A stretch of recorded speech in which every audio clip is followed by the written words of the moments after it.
എല്ലാ പ്രേക്ഷകർക്കും നേരം വൈകുന്നേരത്തിലേക്ക് ഒരിക്കൽ കൂടി സ്വാഗതം. ഇന്ന് വാർത്തയുടെ വലിയ ഒരു പകലാണ് കടന്നു പോകുന്നത്. ആ വാർത്തയിലേക്ക്, വിശദാംശങ്ങളിലേക്ക്, വിശേഷങ്ങളിലേക്കൊക്കെ കടക്കാം. എല്ലാ പ്രേക്ഷകർക്കും സ്വാഗതം.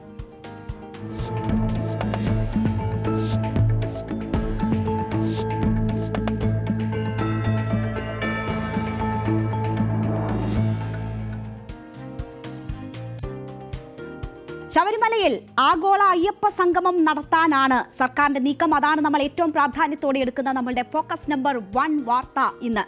അപ്പോൾ ആഗോള സംഗമം, അയ്യപ്പ സംഗമം നടത്താൻ സർക്കാർ തീരുമാനിച്ചിരിക്കുന്നു. സെപ്റ്റംബർ മാസത്തിലാണ് ഈ സംഗമം നടക്കുക. ഏതാണ്ട് ലോകത്തുള്ള അയ്യപ്പ ഭക്തരെ അണിനിരത്തിക്കാനാണ് സർക്കാരിന്റെ ശ്രമം. അതിൽ 3000 പ്രതിനിധികൾ പങ്കെടുക്കുമെന്ന് നമ്മൾ മനസ്സിലാക്കുന്നു. അത് വിവിധ മലയാളി സംഘടനകളുടെ ഭാഗമായിട്ടുള്ള മലയാളികളെ ആയിരിക്കും അതിലേക്ക് തെരഞ്ഞെടുക്കുക. അത് ലോക കേരള സഭയുടെ ഭാഗമായിട്ടുള്ളവർ അതിലുണ്ടാകും, മറ്റ് മലയാളി സംഘടനകളുടെ ഭാഗമായിട്ടുള്ളവർ അതിലുണ്ടാകും. അങ്ങനെ വിവിധ സംഘടനകളിൽ നിന്ന് 3000-ഓളം പ്രതിനിധികളെ ഇതിൽ പങ്കെടുപ്പിക്കുക എന്നതാണ് സർക്കാർ ലക്ഷ്യമിടുന്നത്. വിവിധ സെക്ഷനുകൾ ഇതിന്റെ ഭാഗമായിട്ട് സംഘടിപ്പിക്കും. കേരള, തമിഴ്നാട് മുഖ്യമന്ത്രിമാർ ഇതിൽ പങ്കെടുക്കും. അങ്ങനെ വിവിധ സംസ്ഥാനങ്ങളുടെ പങ്കാളിത്തം ഉറപ്പുവരുത്തിക്കൊണ്ട് ലോകത്തൊക്കെയുള്ള അയ്യപ്പ വിശ്വാസികളുടെ സംഗമം സംഘടിപ്പിക്കാനാണ് സർക്കാരിന്റെ നീക്കം നടക്കുന്നത്. വലിയ ഒരു തീർത്ഥാടന അനുഭവം അയ്യപ്പ ഭക്തർക്ക് പങ്കുവെക്കുക എന്നത് ഈ സെക്ഷനിലൂടെ ഉദ്ദേശിക്കുന്ന പ്രധാനപ്പെട്ട ഒരു കാര്യമാണ്. അപ്പോൾ സർക്കാർ ഇങ്ങനെ ഒരു സംഗമം നടത്താൻ തീരുമാനിച്ചിരിക്കുന്ന കാര്യം ഇന്ന് ആലോചനാ യോഗത്തിന് ശേഷം ഇത് വിശദീകരിക്കുന്നത് മന്ത്രി VN വാസവനാണ്. അദ്ദേഹത്തിന്റെ വാക്കുകൾ കേൾക്കാം. തിരുവിതാംകൂർ ദേവസ്വം ബോർഡും സംസ്ഥാന ഗവൺമെന്റും ചേർന്ന് ശബരിമല കേന്ദ്രീകരിച്ച് ഒരു ആഗോള അയ്യപ്പ സംഗമം സംഘടിപ്പിക്കാൻ തീരുമാനിച്ചിരിക്കുന്നു. പ്രധാനമായും സെപ്റ്റംബർ മാസം 3-ാം വാരത്തിലാണ് അത് സംഘടിപ്പിക്കുക. തത്വമസി എന്ന സന്ദേശം ശബരിമലയുടെ കവാടത്തിൽ ദർശനത്തിനെത്തുന്ന ഏതൊരു ഭക്തരും ആദ്യം കാണുന്ന സന്ദേശമാണ്. വിശ്വമാനവയുടെ സന്ദേശമാണ് ശബരിമല ഉയർത്തുന്നത്. ആ വിശ്വമാനവയുടെ സന്ദേശം ഉയർത്തിപ്പിടിച്ചുകൊണ്ട് തന്നെ ആഗോള അയ്യപ്പ ഭക്തരെ ഒരു വേദിയിൽ കൊണ്ടുവരിക എന്നത് ആത്മീയ, സാംസ്കാരിക, സാമൂഹിക, ധാർമ്മിക സംഗമം എന്ന രൂപത്തിലേക്ക് അത് ഉയർത്തിക്കൊണ്ടുവരിക എന്നതാണ് ലക്ഷ്യം. ഇപ്പോൾ മന്ത്രി വിശദീകരിച്ചത് ഔദ്യോഗികമായി തന്നെ മന്ത്രി പറയുന്നു എന്താണ് ഇങ്ങനെ ഒരു അയ്യപ്പ സംഗമം കൊണ്ട് ഉദ്ദേശിക്കുന്നത് എന്നത്. അതിന്റെ പ്രധാനപ്പെട്ട ലക്ഷ്യങ്ങൾ മന്ത്രി സൂചിപ്പിച്ചതുപോലെ ഇതാണ്. നമ്മളുടെ ശബരിമല തീർത്ഥാടന കേന്ദ്രം അത് ലോക ശ്രദ്ധയിലേക്ക് കൊണ്ടുവരിക എന്നതാണ് ഏറ്റവും പ്രധാനപ്പെട്ട ലക്ഷ്യങ്ങളിൽ ഒന്ന്. ഏറ്റവും പ്രധാനപ്പെട്ട ഒരു തീർത്ഥാടന കേന്ദ്രമാക്കി അതിനെ മാറ്റുക, അതിനെ ലോക ശ്രദ്ധയിലേക്ക് കൊണ്ടുവരിക എന്നത് വളരെ പ്രധാനപ്പെട്ട ഒരു ലക്ഷ്യം. രണ്ടാമത്തെ പ്രധാനപ്പെട്ട ലക്ഷ്യം എന്ന് പറയുന്നത് തത്വമസി എന്ന വിശ്വമാനവികതയുടെ സന്ദേശം അത് ലോകമെമ്പാടും എത്തിക്കുക എന്നതാണ്. രണ്ടാമത്തെ ഈ ആഗോള മഹാസംഗമം നടത്തുന്നതിലൂടെ ലക്ഷ്യമിടുന്ന പ്രധാനപ്പെട്ട രണ്ടാമത്തെ ലക്ഷ്യം. മറ്റൊന്ന്, ശബരിമലയെ ഒരു ദൈവിക പാരമ്പര്യമുള്ള സുസ്ഥിര ആഗോള തീർത്ഥാടന കേന്ദ്രമാക്കി മാറ്റുക, അങ്ങനെ ശബരിമലയെ ലോകത്തിന് മുൻപിൽ അവതരിപ്പിക്കുക എന്നതാണ്. അത് മന്ത്രി വിശദീകരിക്കുകയും ചെയ്തു. അങ്ങനെ നമ്മളുടെ സാധ്യതകൾ, ശബരിമലയുമായി ബന്ധപ്പെട്ട് നമുക്കുള്ള സാധ്യതകൾ അത് രാജ്യത്ത് എമ്പാടും വിപുലീകരിക്കുക, അത് ലോക ശ്രദ്ധയിലേക്ക് കൊണ്ടുവരിക, അങ്ങനെ ഒരു തീർത്ഥാടന കേന്ദ്രമാക്കി ശബരിമലയെ മാറ്റുക എന്നതാണ് പ്രധാനമായും ഈ സംഗമം കൊണ്ട് ഉദ്ദേശിക്കുന്നത്. ഇനി ഈ ലക്ഷ്യങ്ങൾ മാത്രമാണോ ഇപ്പോൾ സർക്കാർ ഇങ്ങനെ ഒരു അയ്യപ്പ സംഗമം സംഘടിപ്പിക്കുന്നതിന് പിന്നിലുള്ളത്? അല്ല, അതിന് ചില രാഷ്ട്രീയ ലക്ഷ്യങ്ങൾ കൂടിയുണ്ട്. എന്താണ് ആ രാഷ്ട്രീയ ലക്ഷ്യങ്ങൾ? നമുക്കറിയാം 2019 ലോക്സഭാ തെരഞ്ഞെടുപ്പിൽ LDF-നെ സംബന്ധിച്ച് അവർക്ക് ഏറ്റവും വലിയ തിരിച്ചടിയായത് ശബരിമല സ്ത്രീ പ്രവേശനവുമായി ബന്ധപ്പെട്ടുള്ള വിഷയങ്ങളായിരുന്നു. അത് വലിയ രീതിയിൽ തെരഞ്ഞെടുപ്പിൽ പ്രതിഫലിച്ചു. അവർക്ക് വലിയ രീതിയിലുള്ള തിരിച്ചടി നേരിടേണ്ടി വന്നു എന്നതൊരു വസ്തുതയാണ്. അപ്പോൾ അതുമൂലം ഉണ്ടായിട്ടുള്ള എതിരായിട്ടുള്ള ജനവികാരം അത് മായ്ക്കുക എന്നതുകൂടി ഇതുകൊണ്ട് ലക്ഷ്യമിടുന്നുണ്ട്. അവർ വിശ്വാസികളുടെ ഭാഗമായി നിൽക്കുന്നവർ പറയുകയാണെങ്കിൽ അന്ന് ഉണ്ടായിട്ടുള്ള പാവക്കറ മായ്ച്ചു കളയുക എന്നതാണ് ഇതിലൂടെ ലക്ഷ്യം വെക്കുന്നത് എന്ന് പറയാം. പക്ഷേ നമുക്കറിയാം 2019 തെരഞ്ഞെടുപ്പിലെ തിരിച്ചടിക്ക് ശേഷം പല വിധത്തിലുള്ള ചർച്ചകൾ ഇതുമായി ബന്ധപ്പെട്ട് നടന്നതാണ് പാർട്ടിക്കുള്ളിൽ. അതിൽ ഇതൊരു തിരിച്ചടി ഏൽക്കുന്ന വിഷയമായി എന്ന് കണ്ടെത്തിയതാണ് സർക്കാർ. അതിനുശേഷം ഉള്ള കാര്യങ്ങൾ വിലയിരുത്തലുകൾ നടത്തുകയും വീടുകളിൽ കയറി അക്കാര്യങ്ങൾ CPM വിശദീകരിക്കുകയും ചെയ്തതാണ്. അതിനുശേഷമാണ് അത്തരം ചില നീക്കങ്ങൾ CPM-ന്റെ ഭാഗത്തു നിന്നും ഉണ്ടായി വന്നത്.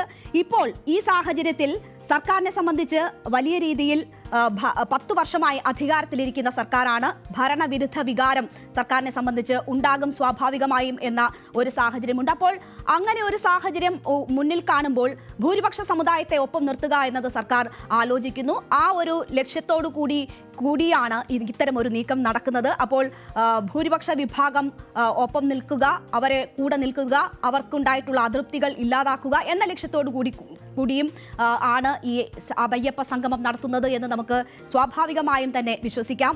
നമുക്കറിയാം ഈ നീക്കം നേരത്തെ യുവതീ പ്രവേശനം ഉണ്ടായപ്പോൾ വലിയ എതിർപ്പുണ്ടായിട്ടുണ്ട്. ഇപ്പോൾ സ്വാഭാവികമായും സർക്കാർ ഈ നീക്കം പ്രഖ്യാപിക്കുമ്പോൾ അതിനെ സ്വാഗതം ചെയ്യുകയാണ്. അയ്യപ്പ സേവാ സംഘത്തിൻ്റെതുൾപ്പെടെയുള്ള അയ്യപ്പ ധർമ്മസേന പ്രതിനിധി രാഹുൽ ഈശ്വറൊക്കെ ഇതിനെ സ്വാഗതം ചെയ്യുകയാണ്. നേരത്തെ ചെയ്ത തെറ്റുകൾ അത് ഒന്ന് തിരുത്താൻ അതൊന്ന് ഏറ്റുപറയാൻ കൂടി തയ്യാറായാൽ നല്ലത് എന്നൊരു കാര്യം മാത്രമാണ് രാഹുൽ സൂചിപ്പിക്കുന്നത്. ഇപ്പോൾ സർക്കാർ സ്വീകരിച്ചിരിക്കുന്ന എല്ലാ നടപടികളും സ്വാഗതാർഹമാണ് എന്ന് രാഹുൽ പറയുന്നു. ആഗോള അയ്യപ്പ സംഗമം വളരെ സ്വാഗതാർഹമാണ്. കക്ഷി രാഷ്ട്രീയ ഭേദമന്യേ ഇത്തരം കാര്യങ്ങളെ നമ്മൾ കാണണം. സ്വാമി അയ്യപ്പൻ്റെ സന്ദേശം ഞങ്ങൾ വിളിക്കുന്നത്, അല്ലെങ്കിൽ വിശ്വാസികൾ പൊതുവെ വിളിക്കുന്നത് കലിയുഗ വരദനാണ്. നമ്മുടെ മലയാളികൾ മനസ്സിലാക്കേണ്ടത് ഒരുപക്ഷെ കേരളത്തിൽ ജനിച്ച ഏക ദൈവമാണ് അയ്യപ്പൻ. അങ്ങനെ ഒരുപാട് പ്രത്യേകതയുള്ള ഒരു ചരിത്ര പുരുഷനും ഈശ്വരാവതാരവും ഒക്കെയാണ് സ്വാമി അയ്യപ്പൻ അഥവാ മണികണ്ഠൻ. നേരത്തെ സൂചിപ്പിച്ചതുപോലെ, നിങ്ങളുടെ ജേർണലിസ്റ്റ് സൂചിപ്പിച്ചതുപോലെ, അയ്യപ്പനും വാവരും വെളുത്തയും ഹിന്ദുവും മുസ്ലിമും ക്രിസ്ത്യാനിയും ഒക്കെ ഒരുപോലെ ഏകോദര സഹോദരങ്ങളെ പോലെ ജീവിക്കുന്ന, ഭാരതം മഹാത്മാഗാന്ധിയിലൂടെയും സ്വാമി വിവേകാനന്ദനിലൂടെയും ഒക്കെ മുമ്പോട്ട് വെച്ച പ്ലൂറലിസ്റ്റിക് സ്പിരിച്വാലിറ്റി അല്ലെങ്കിൽ ബഹുസ്വരമായ ആത്മീയത എന്ന ആശയം ഏറ്റവും ശക്തമായി 1000 വർഷം മുമ്പ് പറഞ്ഞ വ്യക്തിയാണ്.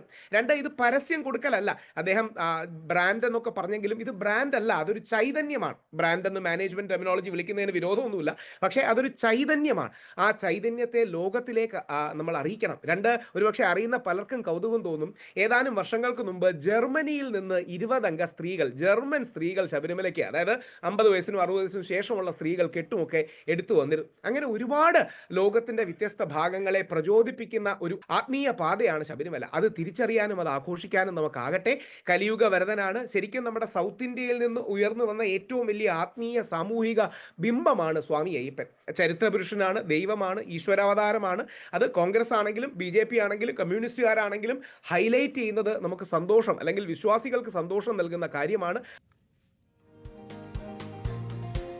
ആ രീതിയിൽ വലിയ രീതിയിൽ സ്വാഗതം ചെയ്യുകയാണ് അയ്യപ്പ ധർമ്മസേന ഉൾപ്പെടെ സർക്കാരിന്റെ തീരുമാനത്തെ. ഹിന്ദു മതവിശ്വാസികളെ സംബന്ധിച്ചും വലിയ രീതിയിൽ സ്വാഗതം ചെയ്യപ്പെടുന്ന ഒരു വിഷയമാണ്. നേരത്തെ സ്ത്രീ പ്രവേശന വിഷയമുണ്ടായപ്പോൾ അതിനെതിരെ നിന്നവരെ എല്ലാം സംബന്ധിച്ചും അവരെ സന്തോഷിപ്പിക്കുന്ന ഒരു നീക്കമാണ് സർക്കാരിന്റെ ഭാഗത്തു നിന്നും ഉണ്ടായിരിക്കുന്നത്. മാത്രവുമല്ല, നമ്മുടെ ഏറ്റവും പ്രധാനപ്പെട്ട തീർത്ഥാടന കേന്ദ്രമാണ്. അത് ലോക ശ്രദ്ധയിലേക്ക് കൊണ്ടുവരാൻ കൂടി കഴിയുന്ന തരത്തിലുള്ള ഒരു നീക്കം സർക്കാരിന്റെ ഭാഗത്തു നിന്നും ഉണ്ടാകുമ്പോൾ വിശ്വാസികൾ അത് ഇരുകൈയും നീട്ടി സ്വീകരിക്കുന്നതാണ് നമ്മൾ കാണുന്നത്.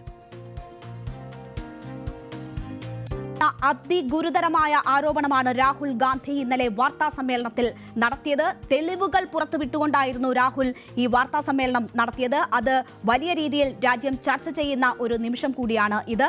തെരഞ്ഞെടുപ്പ് കമ്മീഷനെതിരെയാണ് രാഹുൽ ആരോപണം ഉന്നയിച്ചിരിക്കുന്നത്. അത് തെളിവ് നിരത്തിയുള്ള ആരോപണങ്ങളായിരുന്നു. ബംഗളൂരു സെൻട്രൽ ലോക്സഭാ മണ്ഡലത്തിലെ ഒരു കണക്ക് മാത്രം എടുത്തു വെക്കുമ്പോൾ തന്നെ തട്ടിപ്പിന്റെ വലിയ തെളിവുകൾ രാഹുൽ പുറത്തേക്ക് വിടുകയാണ്. അത് ഓപ്പറേഷൻ മഹാദേവ് എന്ന പേരിൽ കോൺഗ്രസ് 6 മാസം നടത്തിയ കണ്ടെത്തലുകളാണ് രാഹുൽ ഇന്നലെ വാർത്താ സമ്മേളനത്തിലൂടെ പുറത്തുവിട്ടത്.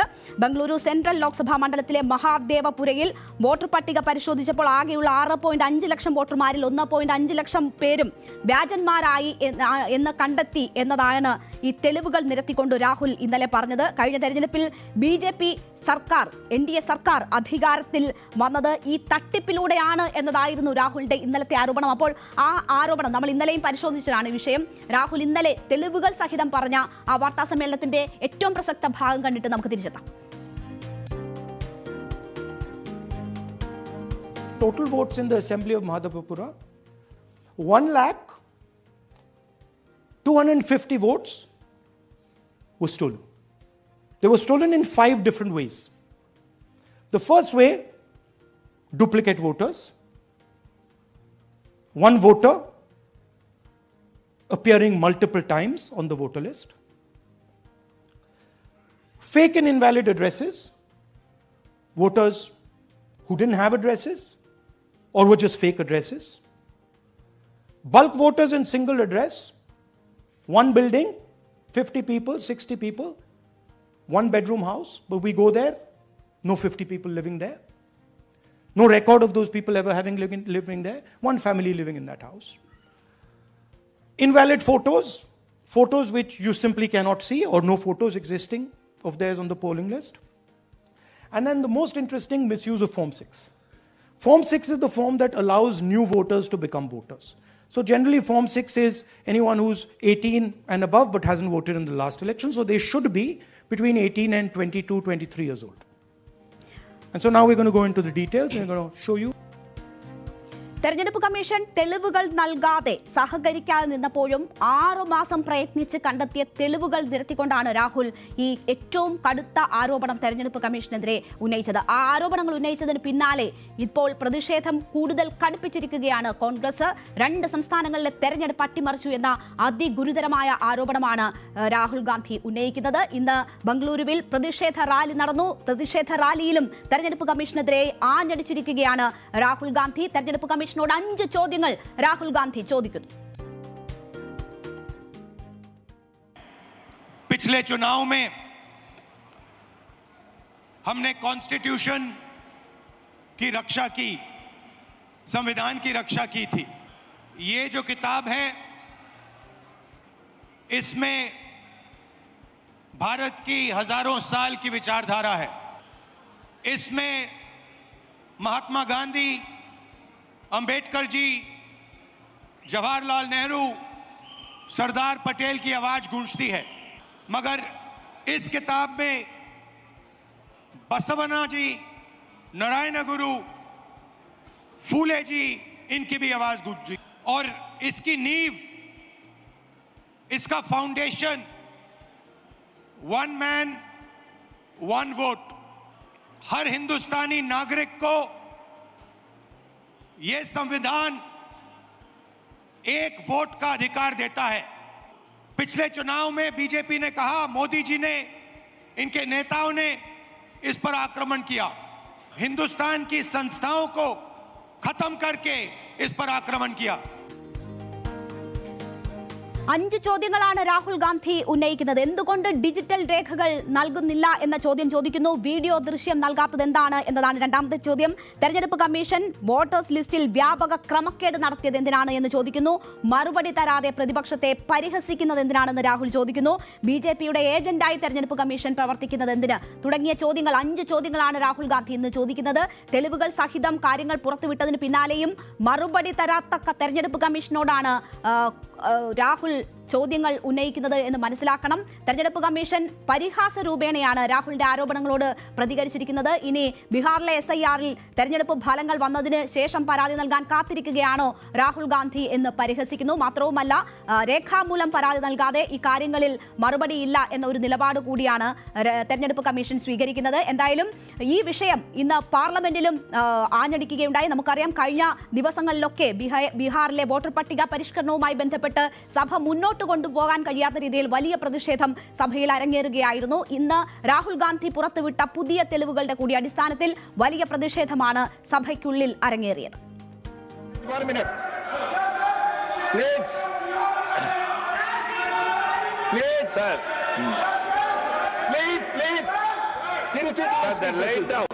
The laid down rules of procedure in the conduct of business in the Council of States should not only be on paper, sir, but should also be in practice. I have already explained Kindly, please.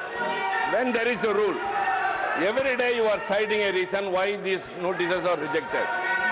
Kindly give us a clear picture of what are the reasons by which these are rejected, so that we can check that and give a previous rulings. I have already given all the reasons evidence in detail. Members, please. What's the use of this, sir? നമ്മളുടെ തെരഞ്ഞെടുപ്പ് പ്രക്രിയ അട്ടിമറിക്കുകയായിരുന്നു കഴിഞ്ഞ തവണ BJP ചെയ്തത്. അങ്ങനെയാണ് അധികാരം നിലനിർത്തിയത് എന്ന വളരെ ഗൗരവമായ ആരോപണം രാഹുൽ ഗാന്ധി ഉന്നയിക്കുമ്പോൾ അതിനെ കാര്യമായി എടുക്കേണ്ടതില്ല, അത് ഗൗരവമുള്ളതല്ല എന്നതാണ് BJPയുടെ ഭാഗമായുള്ളവർ അതിനെ കാണുന്നത്. രാഹുൽ ഗാന്ധി നടത്തുന്നത് രാഷ്ട്രീയ നാടകങ്ങളാണ് എന്നും പരിഹസിക്കുകയാണ് BJP നേതാക്കൾ. लेकिन ये देखना चाहिए कि एक प्रतिपक्ष की पार्टी चुनाव हारने के बाद किस तरह लगातार तथ्यों के आधार पर झूठ का काम कर रही है। और सबसे ये तो उनकी अपनी चॉइस है, लेकिन अगर उनको आपत्ति है तो कोई फॉर्मल एविडेंस किसी ओथ पे उन्होंने दी हो। इलेक्शन कमीशन में ऐसा नहीं है. രാജ്യത്തെ തെരഞ്ഞെടുപ്പ് കമ്മീഷന്റെ അധികാരം കൃത്യമായി പ്രയോജനപ്പെടുത്തുകയും തെരഞ്ഞെടുപ്പ് പ്രക്രിയ കുറ്റമറ്റതാക്കുകയും ചെയ്തത് രാജ്യത്തെ 10ാമത്തെ തെരഞ്ഞെടുപ്പ് കമ്മീഷണറായ TN ശേഷനാണ്. അത് രാജ്യത്തിന് തന്നെ അഭിമാനിക്കാവുന്ന പ്രവർത്തനങ്ങളാണ് അദ്ദേഹത്തിന്റെ ഭാഗത്തു നിന്നും ഉണ്ടായത്. ഇപ്പോൾ നോക്കൂ, തെരഞ്ഞെടുപ്പ് പ്രക്രിയ അട്ടിമറിക്കപ്പെട്ടിരിക്കുന്നു എന്ന അതിഗുരുതരമായ ആരോപണം പ്രതിപക്ഷ നേതാവ് ഉന്നയിക്കുമ്പോൾ അതിനെ പരിഹസിക്കുകയാണ് തെരഞ്ഞെടുപ്പ് കമ്മീഷൻ ചെയ്യുന്നത്. പക്ഷേ അത് എന്താണ് നടന്നത് എന്നറിയാനുള്ള അവകാശം ഇവിടുത്തെ ഓരോ സാധാരണക്കാരനുമുണ്ട്. ജനാധിപത്യ പ്രക്രിയയിൽ ജനങ്ങളുടെ ഏറ്റവും വലിയ അവകാശം അവർ വിനിയോഗിച്ചത് ശരിയാവണ്ണം രേഖപ്പെടുത്തപ്പെട്ടോ എന്നറിയാനുള്ള അവകാശം ജനങ്ങളെ സംബന്ധിച്ചുണ്ട്.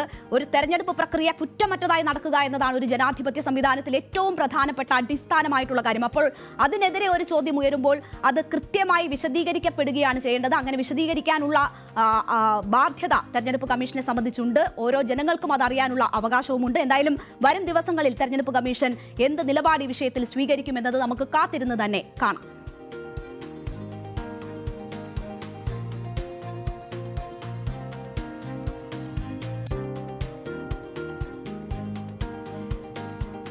അമ്മ തെരഞ്ഞെടുപ്പിന് കൃത്യം ഒരാഴ്ച മാത്രമാണ് ബാക്കി നിൽക്കുന്നത്. അപ്പോഴും ചേരിതിരിഞ്ഞുള്ള പോര് താരസംഘടനയിലെ അംഗങ്ങൾക്കിടയിൽ ഉണ്ടാവുകയാണ്. താരസംഘടനയെ നമ്മൾ അമ്മ എന്ന പേരിലാണ് വിളിക്കുന്നത്. അപ്പോൾ അമ്മയിലെ മക്കൾ തമ്മിൽ ചേരിതിരിഞ്ഞുള്ള പോര് ഇപ്പോഴും തുടരുന്നു എന്ന് വേണം പറയാൻ. അവിടെ ഉയർന്നു വന്ന വിവാദങ്ങൾ, അതിന്റെയൊക്കെ പിന്നിലുള്ള ലക്ഷ്യമെന്ത്, ആരാണ് അതിന് പിന്നിൽ തുടങ്ങിയ ചോദ്യങ്ങൾ കഴിഞ്ഞ ദിവസങ്ങളിലായി ഉയർന്നു വന്നുകൊണ്ടേയിരിക്കുകയായിരുന്നു. പല വ്യാഖ്യാനങ്ങൾ അതുമായി ബന്ധപ്പെട്ട് ഉണ്ടായിരുന്നു. പക്ഷേ ഇപ്പോഴൊക്കെ ഉയർന്നു വരുന്ന ഒരു സംശയം എന്താണ് എന്ന് വെച്ചാൽ, കുക്കു പരമേശ്വരനെതിരെ അതിഗുരുതരമായ ഒരു ആരോപണമാണ് താരസംഘടനയിലെ മറ്റ് താരങ്ങൾ ഉയർത്തിയത്. അപ്പോൾ അത് തങ്ങളുടെ സ്ത്രീ സുരക്ഷയുമായി ബന്ധപ്പെട്ട് സ്ത്രീകളുടെ ഏറ്റവും വലിയ പ്രശ്നങ്ങൾ, അവർ അനുഭവിച്ച പ്രശ്നങ്ങൾ തുറന്നു പറഞ്ഞതിന്റെ മെമ്മറി കാർഡ് കുക്കു പരമേശ്വരൻ കൈവശം വെച്ചിരിക്കുന്നു. അത് ഉപയോഗിച്ച് ഭീഷണിപ്പെടുത്തുന്നു. അത് പോകുമോ എന്ന, പുറത്തു പോകുമോ എന്ന പേടി തങ്ങൾക്കുണ്ട് എന്നൊക്കെ പറയുന്നത് വളരെ ഗുരുതരമായ ആരോപണങ്ങളായിരുന്നു. പക്ഷെ അത്തരം ഗുരുതരമായ ആരോപണങ്ങൾ ഉയരുമ്പോഴും കുക്കു പരമേശ്വരൻ എന്തുകൊണ്ട് മൗനം പാലിക്കുന്നു, എന്തുകൊണ്ട് അതിൽ നടപടികൾ സ്വീകരിക്കുന്നില്ല തുടങ്ങിയ സംശയങ്ങൾ, ചോദ്യങ്ങൾ അവർക്കെതിരെ ഉയർന്നിരുന്നു. ഇത് തെരഞ്ഞെടുപ്പുമായി ബന്ധപ്പെട്ടുള്ള പെരുമാറ്റച്ചട്ടം നിലനിൽക്കുന്നത് കൊണ്ടാണ് എന്ന് പറയുമ്പോൾ പോലും അത്രമേൽ ഗുരുതരമായ ആരോപണങ്ങൾ പരസ്യമായി ഉന്നയിക്കപ്പെടുമ്പോൾ മൗനം പാലിക്കുന്നത് ശരിയാണോ എന്നതായിരുന്നു കുക്കുവിന് നേർക്കുണ്ടായിരുന്ന ഒരു ചോദ്യം. ഇപ്പോൾ അതിനൊരു നിലപാട് കുക്കു പരമേശ്വരൻ എടുത്തിരിക്കുകയാണ്. പരസ്യ പ്രതികരണമല്ല, പക്ഷേ നിയമ നടപടികളിലേക്ക് കുക്കു പരമേശ്വരൻ നീങ്ങുന്നു എന്നതാണ് ഇന്നുണ്ടായിട്ടുള്ള ഏറ്റവും പ്രധാനപ്പെട്ട ഒരു ഡെവലപ്മെന്റ്. DGPക്കാണ് കുക്കു പരമേശ്വരൻ ഇതുമായി ബന്ധപ്പെട്ട് പരാതി നൽകിയിരിക്കുന്നത്. മെമ്മറി കാർഡിന്റെ പേരിൽ തനിക്കെതിരെ ഗൂഢാലോചന നടക്കുന്നു എന്നതാണ് ഇതിൽ കുക്കു പരമേശ്വരൻ ആരോപിക്കുന്നത്. സംസ്ഥാന പോലീസ് മേധാവിക്ക് നൽകിയ പരാതിയിൽ പറയുന്നത് മെമ്മറി കാർഡുമായി തനിക്ക് ഒരു ബന്ധവുമില്ല, അനാവശ്യമായി തന്റെ പേര് വലിച്ചിഴക്കുകയാണ്, താൻ കടുത്ത സൈബർ ആക്രമണം നേരിടുന്നു, തെരഞ്ഞെടുപ്പിൽ മത്സരിക്കുന്ന തന്നെ തേജോവധം ചെയ്യാനാണ് ശ്രമമെന്നും കുക്കു പരമേശ്വരൻ നൽകിയ പരാതിയിൽ പറയുന്നു.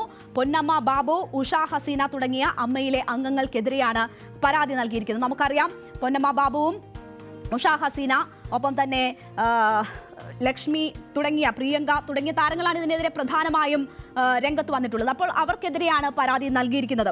മീടു ആരോപണങ്ങൾ ഉണ്ടായ സമയത്താണ് അമ്മയിലെ അംഗങ്ങൾ ഒരുമിച്ച് ചേരുകയും അവരുടെ പ്രശ്നങ്ങൾ തുറന്നു പറയുകയും ചെയ്തത്. അപ്പോൾ അങ്ങനെ ഓരോ അംഗങ്ങളും തുറന്നു പറഞ്ഞ കാര്യങ്ങൾ വീഡിയോയിലാക്കി സൂക്ഷിക്കുന്നു. അത് ഈ തെരഞ്ഞെടുപ്പ് സമയത്ത് അവരെ ഭീഷണിപ്പെടുത്താൻ കുക്കു പരമേശ്വരൻ ഉപയോഗിക്കുന്നു എന്നതായിരുന്നു ഈ ആരോപണം ഉന്നയിച്ചവർ പ്രധാനമായും പറഞ്ഞിരുന്ന കാര്യങ്ങൾ. ഇപ്പോൾ കുക്കു പരമേശ്വരൻ പരാതി നൽകിയിരിക്കുന്ന സാഹചര്യത്തിൽ അവരും പരാതി നൽകിയിരിക്കുകയാണ്. ഉഷ ഹസീന DGPക്ക് ഒപ്പം തന്നെ അമ്മ എന്ന താരസംഘടനയ്ക്ക് വനിതാ കമ്മീഷനും മറ്റും പരാതി നൽകിയിരിക്കുകയാണ്. തങ്ങൾക്ക് ആശങ്കയുണ്ട്, ഈ മെമ്മറി കാർഡിലെ വിവരങ്ങൾ പുറത്തു പോകുമോ എന്നത് തങ്ങൾ ഭയപ്പെടുന്നു എന്നത് ചൂണ്ടിക്കാട്ടിക്കൊണ്ടാണ് അവരും കൗണ്ടർ പരാതി നൽകിയിരിക്കുന്നത്. ഈ വിഷയവുമായി ബന്ധപ്പെട്ട് പല വിധത്തിലുള്ള ആരോപണങ്ങൾ ഉയർന്നതാണ്. ഇപ്പോൾ 2 വനിതാ സ്ഥാനാർത്ഥികൾക്കെതിരെയാണ് അമ്മയിൽ ആരോപണം ഉയർന്നിരിക്കുന്നത്. ഒന്ന് പ്രസിഡന്റ് സ്ഥാനത്തേക്ക് മത്സരിക്കുന്ന ശ്വേതാ മേനോനെതിരെയാണ്. അത് മുൻകാലങ്ങളിൽ അഭിനയിച്ച സിനിമയിലെ അശ്ലീല ദൃശ്യങ്ങൾ ചൂണ്ടിക്കാട്ടിക്കൊണ്ടുള്ള പരാതിയായിരുന്നു. മറ്റൊന്ന് കുക്കു പരമേശ്വരനെതിരെ ഉയർന്ന ഈ പരാതിയാണ്, മെമ്മറി കാർഡുമായി ബന്ധപ്പെട്ടുള്ള വിവാദം. അപ്പോൾ ഇത് രണ്ടും സ്ത്രീകൾ മത്സര രംഗത്തേക്ക് വരുന്നതിനെതിരെയുള്ള ഗൂഢമായ നീക്കമാണ് എന്ന തരത്തിലുള്ള ആരോപണങ്ങൾ ശക്തമായിരുന്നു. ഇതിപ്പോൾ കുക്കു പരമേശ്വരൻ നിയമ നടപടിയിലേക്ക് കടക്കുമ്പോഴാണ് മറ്റ് ആരോപണം ഉന്നയിച്ച താരങ്ങളും നിയമ നടപടിയിലേക്ക് പോകുന്നത്. ഈ വിഷയത്തിൽ മറ്റൊരു പ്രതികരണവുമായി രംഗത്ത് വന്നത് മാലാ പാർവതിയാണ്. നമുക്കറിയാം, ബാബുരാജിന്റെ പേര് ചൂണ്ടിക്കാട്ടി ഇപ്പോൾ നടക്കുന്ന ഈ ആരോപണങ്ങളിൽ, ഗൂഢാലോചനകളിൽ പിന്നിൽ ബാബുരാജാണ് എന്ന സംശയം പരസ്യമായി ഉയർത്തിയ നടി മാലാ പാർവതിയാണ്. അവർ കഴിഞ്ഞ ദിവസം അത് തുറന്നു പറഞ്ഞിരുന്നു. ഇന്ന് കൂടുതൽ ഗൗരവമായ മറ്റ് ചില ആരോപണങ്ങൾ കൂടി ഇവർ ഉന്നയിക്കുന്നുണ്ട്. കാരണം ഈ പൊന്നമ്മ ഉൾപ്പെടെയുള്ള താരങ്ങൾ ബാബുരാജ് അധികാരത്തിൽ അമ്മയുടെ ഭാരവാഹിയായി ഇരുന്ന കാലത്താണ് അവിടെ സാമ്പത്തിക നേട്ടം ആ സംഘടനയ്ക്കുണ്ടായത് എന്ന തരത്തിൽ ചില തുറന്നു പറച്ചിലുകൾ ഈ ആരോപണം ഉന്നയിച്ച വിഷയവുമായും ബന്ധപ്പെട്ട് നടത്തിയ ചർച്ചകളിലൊക്കെ തുറന്നു പറഞ്ഞിരുന്നു. അപ്പോൾ അത്തരം ഒരു പരാമർശത്തിനെതിരെയാണ് ഇപ്പോൾ മാലാ പാർവതി രംഗത്ത് വന്നിരിക്കുന്നത്. മാലാ പാർവതി മാധ്യമ ശ്രദ്ധ നേടാനാണ് തങ്ങൾക്കെതിരെ ആരോപണം ഉന്നയിക്കുന്നതെന്നും ഗൂഢാലോചനയുണ്ട് എന്ന് പറയുന്നതെന്നും മറ്റു ചിലരുടെ പ്രേരണയാലാണ് ഇത് പറയുന്നതെന്നൊക്കെയും പൊന്നമ്മ ആരോപിച്ചിരുന്നു. പക്ഷേ അതിനൊന്നും താൻ മറുപടി പറയുന്നില്ല. അത് മറുപടി അർഹിക്കാത്ത ആരോപണങ്ങളാണ്, അങ്ങനെയൊക്കെ ചെയ്യുന്നവർക്ക് മാത്രമേ അത്തരം ആരോപണങ്ങൾ പറയാൻ പറ്റുള്ളൂ എന്ന് പറഞ്ഞ് ആ ചോദ്യങ്ങൾ ഒഴിവാക്കിക്കൊണ്ട് മാലാ പാർവതി മറുപടി പറഞ്ഞിരിക്കുന്ന വിഷയം അത് അമ്മയിലെ സാമ്പത്തിക മേഖലയുമായി ബന്ധപ്പെട്ട കാര്യമാണ്. അമ്മയിൽ ബാബുരാജ് ഭരണസമിതിയിൽ വന്നതിന് ശേഷമാണ് നീക്കിയിരിപ്പുണ്ടായത്, വലിയ തുകയുടെ നീക്കിയിരിപ്പുണ്ടായത് എന്നതാണ് പൊന്നമ്മ പറഞ്ഞിരുന്നത്. പക്ഷേ ഇപ്പോൾ ആ ആരോപണം മാലാ പാർവതി തള്ളിക്കളയുന്നു. ഇടവേള ബാബു അധികാര സ്ഥാനത്ത് നിന്ന് മാറുമ്പോൾ തന്നെ ഏതാണ്ട് 5 കോടിയുടെ നീക്കിയിരിപ്പുണ്ടായിരുന്നു എന്ന കാര്യമാണ് മാലാ പാർവതി ചൂണ്ടിക്കാട്ടുന്നത്. അതിനുശേഷം നടത്തിയ സ്റ്റേജ് ഷോകളിലൂടെയും മറ്റും കൂടുതൽ പണം സംഘടനയിലേക്ക് എത്തിയിട്ടുണ്ട് എന്ന ഒരു സാഹചര്യം കൂടി ചൂണ്ടിക്കാട്ടുന്നു. അപ്പോൾ ആ പണമൊക്കെ എന്ത് ചെയ്തു, അതെങ്ങനെയാണ് ചെലവഴിച്ചത്, ഇപ്പോൾ വലിയ തുക സമാഹരിക്കാൻ കഴിഞ്ഞു ഇവരുടെ നേതൃത്വത്തിൽ എന്ന് പറയുന്നതിന്റെ ഇരട്ടത്താപ്പാണ് തുറന്നു കാട്ടാൻ മാലാ പാർവതി ശ്രമിക്കുന്നത്. അപ്പോൾ പലതരത്തിലുള്ള ആരോപണങ്ങൾ, ചർച്ചകൾ നടക്കുന്നതിനിടെ അമ്മയുടെ സാമ്പത്തിക കാര്യങ്ങളിൽ കൂടി അഴിമതിയുണ്ട് എന്ന ആരോപണം ഇന്ന് ഉയർത്തുകയാണ് മാലാ പാർവതി. എന്തായാലും ചേരി തിരിഞ്ഞുള്ള പോര് പല ഇടങ്ങളിലായി നടക്കുകയാണ്. അത് കോടതി കയറുന്ന സാഹചര്യം കൂടിയാണ് നിലനിൽക്കുന്നത്. DGPക്കാണ് 2 കൂട്ടരും നേരിട്ട് പരാതി നൽകിയിരിക്കുന്നത്. മുഖ്യമന്ത്രിക്കും ഒപ്പം തന്നെ വനിതാ കമ്മീഷനും കൂടി പരാതി നൽകിയിരിക്കുകയാണ്. ഈ ആരോപണം ഉന്നയിച്ച കുക്കു പരമേശ്വരനെതിരെ ആരോപണം ഉന്നയിച്ച സ്ത്രീകൾ ചെയ്തിരിക്കുന്നത്. അപ്പോൾ എന്ത് സംഭവിക്കും എന്നത് നമ്മൾ കാത്തിരുന്ന് തന്നെ കാണണം. ഇനി ഒരാഴ്ച മാത്രമാണ് ഈ തെരഞ്ഞെടുപ്പിന് ഉള്ളത്. അമ്മയിലെ ഭാരവാഹി തെരഞ്ഞെടുപ്പ് നടക്കാൻ ഒരാഴ്ച മാത്രമാണ് സമയമുള്ളത്. അവിടെ 3 പതിറ്റാണ്ടിന് ശേഷം ഒരു സ്ത്രീ ആ പ്രസിഡന്റ് സ്ഥാനത്തേക്ക് വരും എന്ന ഒരു സാഹചര്യമാണുള്ളത്. നമുക്കറിയാം, സിനിമാ മേഖലയുമായി ബന്ധപ്പെട്ട് പലതരത്തിലുള്ള ആരോപണങ്ങൾ കഴിഞ്ഞ കാലങ്ങളിലൊക്കെ ഉയർന്നു വന്നതാണ്. സ്ത്രീകൾക്ക് സുരക്ഷിതമായ ഇടമല്ല സിനിമ മേഖല അല്ലെങ്കിൽ ആ തൊഴിലിടം എന്ന തരത്തിലുള്ള ആരോപണങ്ങളൊക്കെ ഉണ്ടായിരുന്നു. പലവിധ പ്രശ്നങ്ങൾ, ഹേമ കമ്മിറ്റി കണ്ടെത്തലുകൾ ഒക്കെ വന്നതാണ്. അതിനുശേഷം ആ താരസംഘടനയുടെ തലപ്പത്തേക്ക് ഒരു സ്ത്രീ എത്തുമ്പോൾ അത് സ്ത്രീകളുമായി ബന്ധപ്പെട്ടുള്ള പ്രശ്നങ്ങളിലൊക്കെ ഒരു പരിഹാരമോ ഇടപെടലോ ഒക്കെ ഉണ്ടാകുമെന്ന് പ്രതീക്ഷ ഉള്ള സമയത്താണ്, ഒരു തിരുത്തലിന് ആ സംഘടന തയ്യാറെടുക്കുന്നു എന്ന തോന്നൽ ഉളവാക്കുന്ന സമയത്താണ് ഈ പ്രശ്നങ്ങളൊക്കെ വരുന്നതെന്നത് നമ്മൾ കാണണം. എന്തായാലും തെരഞ്ഞെടുപ്പിൽ മാറി നിന്നുകൊണ്ട് പുതിയ ഒരു ജനാധിപത്യ പ്രക്രിയ നടക്കുന്നതിന് വേണ്ടി ഒരു സ്ത്രീ അതിന്റെ തലപ്പത്തേക്ക് വരുന്നതിന് വേണ്ടിയൊക്കെ പ്രമുഖ താരങ്ങൾ ഉൾപ്പെടെ വഴിയൊരുക്കിയത് നമ്മൾ കണ്ടതാണ്. അത് ശരിയാവണ്ണം നടക്കട്ടെ എന്ന് നമുക്ക് ആശിക്കാം. മറ്റ് നടപടികൾ, അത് നിയമപരമായിട്ടുള്ള നീക്കങ്ങൾ ഇപ്പോൾ ഡോക്ടർ ഹാരിസ് ഈ സിസ്റ്റം ശരിയല്ല എന്ന് മന്ത്രിയെ കൊണ്ട് തന്നെ പറയിപ്പിക്കേണ്ടി വന്ന, അല്ലെങ്കിൽ മന്ത്രിക്ക് തുറന്നു പറയേണ്ടി വരുന്ന സാഹചര്യങ്ങൾ സൃഷ്ടിച്ചതിലെ പ്രധാനപ്പെട്ട ഒരു വ്യക്തിയായിരുന്നു. സിസ്റ്റത്തിൽ ചില പോരായ്മകളുണ്ട്, വീഴ്ചകളുണ്ട് എന്ന് ചൂണ്ടിക്കാട്ടിയ വ്യക്തിയായിരുന്നു. അപ്പോൾ ആ ചൂണ്ടിക്കാട്ടലിന് ശേഷം അദ്ദേഹം നേരിടുന്ന വേട്ടയാടലുകളാണ് നമ്മൾ കണ്ടുകൊണ്ടിരിക്കുന്നത്. ഇന്ന് അതുമായി ബന്ധപ്പെട്ട് ക്യാമറയ്ക്ക് മുന്നിൽ തന്നെ ഹാരിസിനെ കുറ്റക്കാരനെന്ന് കണ്ടെത്താൻ, തെറ്റ് ചെയ്തവനാണ് എന്ന് വരുത്താനുള്ള ചില നീക്കങ്ങൾ ഉണ്ടായിട്ടുണ്ട് എന്നതാണ് ഇന്നത്തെ ഏറ്റവും പ്രധാനപ്പെട്ട വാർത്തകളിൽ ഒന്ന്. ആരോഗ്യവകുപ്പിലെ സിസ്റ്റം എറർ ചൂണ്ടിക്കാട്ടിയ ഡോക്ടർ ഹാരിസ് ചിറക്കലിനെ സംശയ നിഴലിൽ നിർത്തി ഇന്ന് വാർത്താ സമ്മേളനം നടത്തിയത് തിരുവനന്തപുരം മെഡിക്കൽ കോളേജ് പ്രതിനിധികളാണ്. കാണാതായ ശസ്ത്രക്രിയാ ഉപകരണം ഹാരിസിന്റെ മുറിയിൽ നിന്ന് കിട്ടി എന്നതാണ് പ്രിൻസിപ്പൽ വ്യക്തമാക്കിയത്. അത് പുതുതായി വാങ്ങിച്ചുകൊണ്ട് വെച്ചതാകാം എന്ന തരത്തിലായിരുന്നു ആ വാർത്താ സമ്മേളനത്തിൽ കാര്യങ്ങൾ അവതരിപ്പിച്ചത്. അങ്ങനെ ഒരു വിചിത്രവാദവുമായി പ്രിൻസിപ്പലും ഒപ്പം തന്നെ സൂപ്രണ്ടും മാധ്യമങ്ങളെ കാണുന്നു. പക്ഷേ ചോദിച്ച ചോദ്യങ്ങൾക്ക് കൃത്യമായി മറുപടി പറയാൻ അവർക്ക് പറ്റുന്നില്ല, വിശദീകരിക്കാൻ പറ്റുന്നില്ല. എന്താണ് ആ വാർത്താ സമ്മേളനത്തിന്റെ ഉദ്ദേശം എന്ന് പോലും വ്യക്തമാക്കാൻ അവർക്ക് സാധിക്കാതെ പോകുന്നത് കൂടി നമ്മൾ കണ്ടതാണ്. നാടകീയ വഴിത്തിരിവാണ് ഇന്ന് ഈ വിഷയവുമായി ബന്ധപ്പെട്ട് ഇവരുടെ വാർത്താ സമ്മേളനത്തിലൂടെ ഉണ്ടായിരിക്കുന്നത്. എന്താണ് അവർ വാർത്താ സമ്മേളനത്തിൽ പറയാൻ ഉദ്ദേശിച്ചത് എന്നത് കണ്ടതിന് ശേഷം തിരിച്ചെത്താം. അവിടെ ഞങ്ങൾ ഒരു ഉപകരണം കണ്ടു, അത് പരിശോധിച്ചു. ഞങ്ങൾ ഒരു വിധത്തിൽ ഒരു സെറ്റ് ചെയ്യുന്ന സമയത്താണ് ചെറിയൊരു സംശയം, അവിടെ വേറൊരു ബോക്സും കൂടി ഇരിക്കുന്നു. പക്ഷേ ആ ബോക്സ് മിനിഞ്ഞാന്ന് കണ്ടില്ലായിരുന്നു. അങ്ങനെ ഒരു ബോക്സും കൂടെ കണ്ടപ്പോൾ അതും കൂടെ നോക്കിയപ്പോൾ അതിൽ ചെറിയ രീതിയിലുള്ള ബില്ലുകളും കാര്യങ്ങളും കണ്ടപ്പോൾ അതിൽ എന്തോ അസ്വാഭാവികത ഉണ്ട് എന്ന് തോന്നുകയും അങ്ങനെയാണ് വിശദമായിട്ട് ആ റൂം പരിശോധിക്കാൻ വേണ്ടിക്കൊണ്ട് വീണ്ടും ഞങ്ങൾ കുറച്ച് നേരം ഇരിക്കുകയും അതിനുശേഷം ഞങ്ങൾ നോക്കുകയും അതിനെപ്പറ്റി മനസ്സിലാക്കി പരിശോധിച്ച് ശരിയായ രീതിയിൽ റിപ്പോർട്ട് സർക്കാരിന് നൽകണം എന്നുള്ള ഉദ്ദേശത്തിലാണ് അത് ഇന്നലെ അവസാനിപ്പിച്ചത്. ഇപ്പോൾ കാണാതായ ഉപകരണം കണ്ടെടുത്തു, യൂറോളജി വിഭാഗത്തിൽ നിന്നും കണ്ടെടുത്തു എന്നതാണ് ഇവർ പറയുന്നത്. ആ ഉപകരണം കണ്ടെടുത്തു, പക്ഷെ അതിന്റെ കൂടെ മറ്റൊരു ബോക്സിൽ നിന്നൊരു ബില്ല് കിട്ടി. അപ്പോൾ ഈ ഉപകരണം വാങ്ങി വെച്ചതായിരിക്കാം എന്ന ഒരു ലോജിക്കാണ് പറയുന്നത്. കാരണം ആദ്യം പറഞ്ഞ ആരോപണം അപ്പോൾ ശരി തന്നെയാണ്. മന്ത്രിയാണ് ആദ്യമായി പരസ്യമായി ഇത്തരം ഒരു ഉപകരണം കാണാനില്ല എന്ന ഒരു കാര്യവും ഹാരിസിനെ സംശയ നിഴലിലാക്കുന്ന ഒരു ആരോപണവും ഉന്നയിച്ചത്. അപ്പോൾ അത് ശരിയാണ് എന്ന് വരുത്തുന്നു. അതിനുശേഷം ഏതോ തട്ടിപ്പിലൂടെ കൃത്രിമം നടത്തി ആ സാധനം അവിടെ തിരികെ കൊണ്ടുവച്ചു എന്ന് വരുത്തി തീർക്കാനുള്ള ഒരു ശ്രമമാണ് ഇവർ നടത്തുന്നത്. പക്ഷേ ആ ശ്രമത്തിനിടയിൽ തന്നെ സൂപ്രണ്ടിന് ഒരു കോൾ വരുന്നു.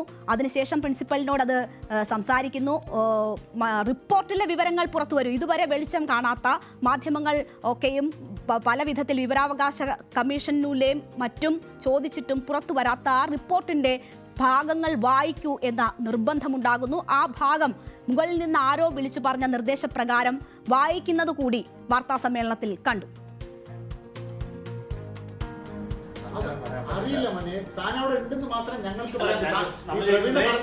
കാണാതായ സേവ് ഉപകരണമാണോ രണ്ടാമത് കണ്ടെത്തിയത്? മോസിലോസ്കോപ്പാണ് കണ്ടെത്തിയത്. വലിയ പെട്ടിയിലുള്ളത് അല്ല,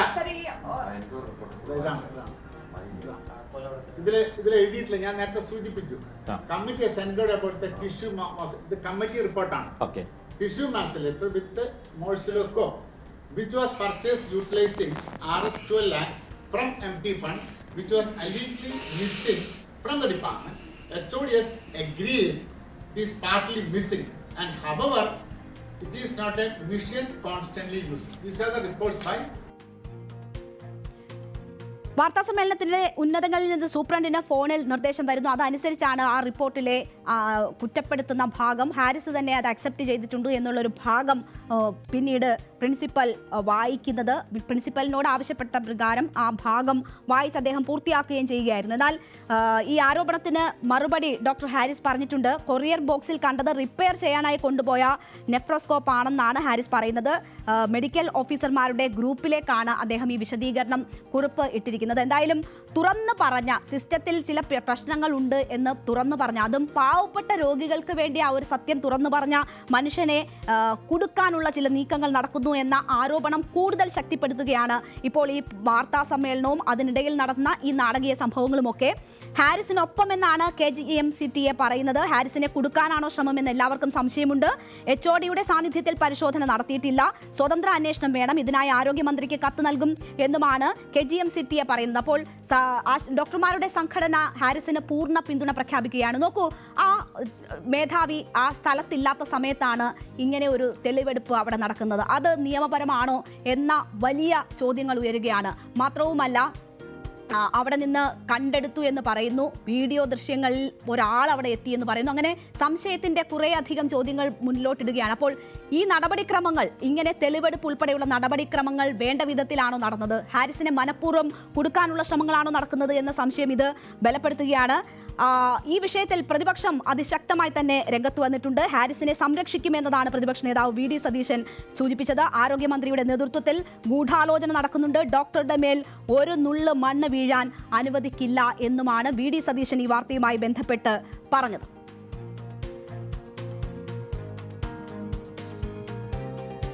എന്തായാലും ഹാരിസിനെ കുടുക്കാനുള്ള നീക്കങ്ങൾ നടക്കുന്നു എന്ന ആരോപണം നേരത്തെ തന്നെ ഉണ്ടായതാണ്. അതിന് പിന്നാലെയാണ് ഇത്തരം നാടകീയമായ നീക്കങ്ങളും വാർത്താ സമ്മേളനങ്ങളും അതിനിടയിൽ ചില നിർദ്ദേശങ്ങൾ വരുന്നതും കുറ്റപ്പെടുത്തുന്ന തരത്തിലുള്ള റിപ്പോർട്ടിലെ ഭാഗങ്ങൾ വായിക്കപ്പെടുന്നതുമൊക്കെ.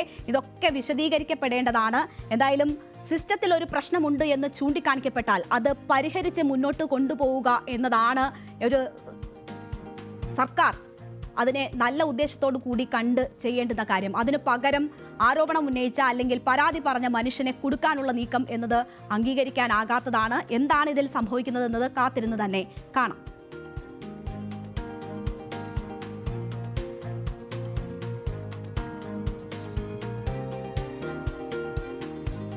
ആലപ്പുഴയിലെ തിരോധാനങ്ങൾ, അതിനു പിന്നിലുള്ള ഏക വ്യക്തി സെബാസ്റ്റ്യൻ. 4 സ്ത്രീകളുടെ തിരോധാനവുമായി ബന്ധപ്പെട്ടാണ് സെബാസ്റ്റ്യന്റെ പങ്ക് ഇപ്പോൾ കൂടുതൽ വെളിയിലേക്ക് വരുന്നത്. ജയനമ്മയുടെ മരണവുമായി ബന്ധപ്പെട്ട് തുടങ്ങിയ അന്വേഷണമാണ് ആലപ്പുഴയിലെ പള്ളിപ്പുറത്തെ സെബാസ്റ്റ്യന്റെ വീട്ടിന് മുന്നിൽ എത്തിയത്. അവിടെ നിന്ന് മൃതദേഹാവശിഷ്ടങ്ങൾ കണ്ടെത്തുന്നു. പിന്നീട് നടത്തിയ തെരച്ചിലിൽ കൂടുതൽ അസ്ഥിയുടെ ഭാഗങ്ങൾ കണ്ടെത്തുന്നു, തെളിവുകൾ കണ്ടെത്തുന്നു. അത് മറ്റ് പല സ്ത്രീകളുടെ തിരോധാനവുമായി ബന്ധിപ്പിക്കപ്പെടുന്നു. സമാനമായ രീതിയിൽ കാണാതെയായ സ്ത്രീകളുടെ ബന്ധുക്കൾ രംഗത്ത് വരുന്നു. അപ്പോൾ 4 സ്ത്രീകളുടെ തിരോധാനവുമായി ബന്ധപ്പെട്ട് ആരോപണ വിധേയനാണ് സെബാസ്റ്റ്യൻ എന്ന ആൾ. ആ സൈക്കോ കുറ്റവാളി സെബാസ്റ്റ്യൻ എന്ന കുറ്റവാസന ചെറുപ്പം മുതലേ തന്നെ കാണിക്കുന്ന വ്യക്തിയുടെ ചില സവിശേഷതകളാണ് അതിൻ്റെ അന്വേഷണ സംഘം പുറത്തുവിട്ട വിവരങ്ങളിൽ നിന്ന് നമ്മൾ മനസ്സിലാകുന്നത്. ബാങ്കിൽ പോകാത്ത കോടീശ്വരനാണ് സെബാസ്റ്റ്യൻ എന്ന കുറ്റവാളി ബാങ്കിൽ പോകില്ല. കാരണം ബാങ്കിൽ പോയുള്ള സാമ്പത്തിക ഇടപാടുകൾ കുറ്റകൃത്യങ്ങൾ കണ്ടുപിടിക്കുന്നതിന് ഇടയാക്കും. അപ്പോൾ സെബാസ്റ്റ്യൻ ബാങ്കിൽ പോകില്ല. അന്വേഷണം തുടങ്ങിയത് സെബാസ്റ്റ്യനെതിരെ 2002-ലാണ്. 2012 ശേഷം സെബാസ്റ്റ്യൻ ബാങ്കിൽ പോയിട്ടേയില്ല. ബാങ്ക് ഇടപാടുകളും 2012 ശേഷമില്ല. പണം കൊണ്ടു നടക്കുന്നത് എപ്പോഴും ബിഗ് ഷോപ്പറിലാണ്. കയ്യിലെ സഞ്ചിയിൽ ഇതുപോലെ നമ്മൾ ദൃശ്യങ്ങളിൽ കാണുന്നത് പോലെ ഉള്ള ആരും ശ്രദ്ധിക്കാത്ത അല്ലെങ്കിൽ ഒരു തുണി സഞ്ചിയിൽ എപ്പോഴും പണമുണ്ടാകും. ബ്ലേഡ് ഇടപാടുകൾ നടത്തും. അത് പണമുണ്ട് എന്ന് ആളുകൾക്കറിയാം. അവർ തേടിയെത്തും, അല്ലെങ്കിൽ അവരെ തേടി സെബാസ്റ്റ്യൻ എത്തും. സെബാസ്റ്റ്യന്റെ പേരിൽ ആരോപിക്കപ്പെടുന്ന കുറ്റങ്ങൾ അത് ഒരു നിശ്ചിത കാലയളവിലുള്ളതാണ്. ഏതാണ്ട് 6 വർഷത്തെ ഇടവേള ഓരോ സ്ത്രീകളുടെയും തിരോധാനവുമായി ബന്ധപ്പെട്ടുണ്ട് എന്നത് വളരെ വ്യക്തമാണ്. ദുരൂഹമായ കേസുകൾ കൃത്യമായ ഇടവേളകളിലാണ് ഈ സൈക്കോ കില്ലർ നടത്തുന്നത് എന്നതാണ് സൂചന. 6 വർഷത്തെ ഇടവേളയാണ് ഈ കേസുകളിൽ നമ്മൾ കാണുന്നത്. തെളിവ് നശിപ്പിക്കാനെടുക്കുന്ന സമയമാണ് സെബാസ്റ്റ്യൻ ഈ ഇടവേള എന്നതാണ് അന്വേഷണ സംഘം സംശയിക്കുന്നത്. കേസുകൾ തമ്മിൽ പരസ്പര ബന്ധമുണ്ട്. അപ്പോൾ ഓരോ കേസുകളും നടത്തി അവരുടെ പണം തട്ടിയെടുത്ത് അവരെ കൊലപ്പെടുത്തി പിന്നീട് ആ തെളിവുകൾ നശിപ്പിക്കാൻ എടുത്ത സമയം, അതിനുശേഷം ആ പണം തീരുമ്പോൾ അടുത്ത കുറ്റകൃത്യത്തിലേക്ക് സെബാസ്റ്റ്യൻ നീങ്ങും. അതാണ് അയാളെ ചോദ്യം ചെയ്തതിൽ നിന്നും തെളിവെടുപ്പുകളിൽ നിന്നുമൊക്കെ അന്വേഷണ സംഘം മനസ്സിലാക്കിയിട്ടുള്ള കാര്യം. മറ്റൊന്ന്, അതിബുദ്ധിമാനായ കുറ്റവാളിയാണ്. 4 തിരോധാനങ്ങളുണ്ടായി. ഈ തിരോധാനങ്ങളിൽ 3 എണ്ണത്തിലും ചില ഘട്ടങ്ങളിലെങ്കിലും സെബാസ്റ്റ്യനിലേക്ക് അന്വേഷണ സംഘം വിരൽ ചൂടി. പക്ഷേ ബുദ്ധിമാനായ കുറ്റവാളി അവിടെ നിന്നൊക്കെ രക്ഷപ്പെടുന്നത് കണ്ടു. ആളുകളെ സംസാരിച്ച് വീഴ്ത്താൻ അല്ലെങ്കിൽ അവരെ വിശ്വാസത്തിലെടുക്കാൻ അതിസാമർഥ്യം സെബാസ്റ്റ്യനുണ്ടായിരുന്നു. ആളുകളുടെ സ്വഭാവം മനസ്സിലാക്കിയായിരിക്കും സെബാസ്റ്റ്യൻ അവരോട് പെരുമാറുക. ആളുകളുടെ രീതികൾ പെട്ടെന്ന് പഠിച്ചെടുക്കും. ആകർഷകമായ സംസാരത്തിലൂടെ വിശ്വാസ്യത നേടും. നമ്മളോട് റോസമ്മ എന്ന സ്ത്രീ ഉൾപ്പെടെ പറഞ്ഞപ്പോൾ അവരെ എങ്ങനെയാണ് വിശ്വാസത്തിലെടുത്തതെന്നും മറ്റുള്ള സ്ത്രീകളെ എങ്ങനെയാണ് അയാൾ വിശ്വാസത്തിലെടുക്കുന്നതുമെന്നൊക്കെ സൂചിപ്പിച്ചിരുന്നതാണ്. അപ്പോൾ ആളുകളെ വിശ്വാസത്തിലെടുക്കാൻ പറ്റുന്ന തരത്തിലുള്ള വാക്ചാതുരി ഉള്ള കുറ്റവാളിയാണ് സെബാസ്റ്റ്യൻ. സെബാസ്റ്റ്യൻ ഇത്രയധികം കുറ്റകൃത്യങ്ങൾ ചെയ്യുമ്പോഴും സെബാസ്റ്റ്യനും ഉണ്ട് ഒരു വീക്ക് പോയിന്റ്.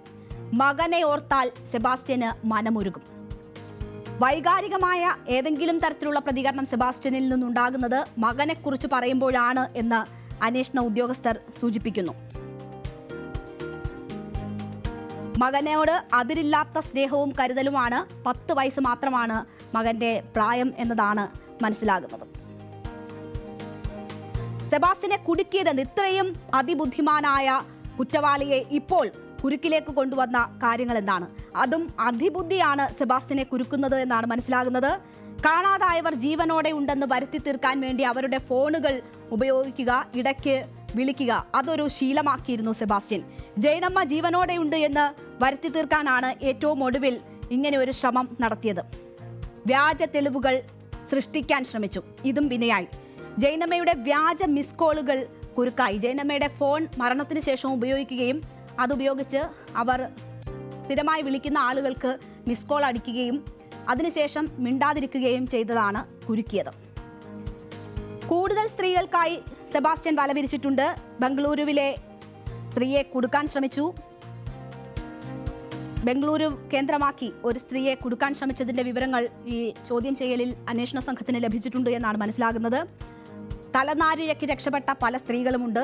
സെബാസ്റ്റ്യനെ ഈ കുറ്റകൃത്യങ്ങളുമായി ബന്ധപ്പെട്ട് ചോദ്യം ചെയ്യുമ്പോൾ, തെളിവെടുപ്പിന് കൊണ്ടുവരുമ്പോഴൊക്കെ നമ്മളോട് തന്നെ മറ്റ് പല സ്ത്രീകളും തുറന്നു പറഞ്ഞു. അതിലൊന്നാണ് റോസമ്മ എന്ന പെൺ സുഹൃത്ത്. അവർക്ക് വിവാഹ വാഗ്ദാനം വരെ നൽകി അവരെ വലയിലാക്കാൻ സെബാസ്റ്റ്യൻ ശ്രമിച്ചതാണ്. പക്ഷേ അവർക്കിപ്പോൾ കുറ്റകൃത്യത്തിൽ എന്തെങ്കിലും തരത്തിലുള്ള പങ്കുണ്ടോ എന്നൊക്കെ അന്വേഷണ സംഘം പരിശോധിച്ചുകൊണ്ടിരിക്കുകയാണ്. അങ്ങനെ സെബാസ്റ്റ്യന്റെ വലയിൽ കുടുങ്ങിയ 4 സ്ത്രീകൾ എന്ന് നമ്മൾ പറയുമ്പോൾ കുടുങ്ങാതെ രക്ഷപ്പെട്ടവരും തലനാരിഴയ്ക്ക് രക്ഷപ്പെട്ടവരുമായ മറ്റ് സ്ത്രീകളും ഉണ്ട് എന്നതാണ് മനസ്സിലാകുന്നത്. സ്ത്രീകളെ, ഒറ്റപ്പെട്ട് താമസിക്കുന്ന സ്ത്രീകളെ, സാമ്പത്തികമുള്ള സ്ത്രീകളെ, വസ്തു ഇടപാടുകൾ, സ്വന്തം പേരിൽ വസ്തുവോ ഇടപാടുകളോ ഒക്കെ നടത്തുന്ന സ്ത്രീകളെ അവരെ സമീപിച്ച് അതിന് പ്രേരിപ്പിക്കുക, അങ്ങനെ അവരുടെ സമ്പത്ത് ഏതെങ്കിലും തരത്തിൽ സ്വന്തമാക്കുക, പിന്നീട് തെളിവ് നശിപ്പിക്കാനായി അവരെ കൊന്നുകളയുക, അതിനുശേഷം അവരെ കൊലപ്പെടുത്തിയതിനു ശേഷം തെളിവില്ലായ്മ ചെയ്യാൻ കൂടുതൽ സമയമെടുക്കുക. അവർ അതിബുദ്ധിയോടുകൂടി അവർ ഉപയോഗിച്ച ഫോൺ, അവർ ജീവിച്ചിരിക്കുന്നു, ഒറ്റപ്പെട്ട സ്ത്രീകളാണ്, അവരുടെ ബന്ധുക്കളുമായി വലിയ അടുപ്പമില്ലാത്ത സ്ത്രീകളാണ്, അവർ ജീവിച്ചിരിക്കുന്നു എന്ന് തോന്നിപ്പിക്കുന്ന തരത്തിൽ ചില ഇടപെടലുകൾ നടത്തുക, അങ്ങനെയൊക്കെയുള്ള അതിബുദ്ധി കാലാകാലങ്ങളായി നടത്തി വന്നതാണ്. ഇനിയും നമ്മൾ അറിയാത്ത ഇരകൾ ഈ കേസിലുണ്ടോ എന്നത് അറിയില്ല. എന്തായാലും അതിൻ്റെയൊക്കെ ചുരുളഴിക്കാൻ പോലീസ് വലിയ രീതിയിലുള്ള ശ്രമം നടത്തിക്കൊണ്ടിരിക്കുകയാണ്. ആ കുറ്റവാളി കൂടുതൽ വെളിവാകുമ്പോൾ അത്രമാത്രം അതിബുദ്ധിമാനായ ഒരു കുറ്റവാളി ആണ് എന്നതാണ് മനസ്സിലാകുന്നത്. എന്തായാലും കേസന്വേഷണം ഇപ്പോൾ ശരിയായ വിധത്തിലും വേഗത്തിലും മുന്നോട്ട് പോവുകയാണ്. എന്ത് സംഭവിക്കുമെന്നത് കാത്തിരുന്ന് തന്നെ കാണാം. ഇടവേളയ്ക്ക് ശേഷം നമ്മുടെ പ്രധാനപ്പെട്ട സെഗ്മെന്റുകളിലേക്ക് എത്താം.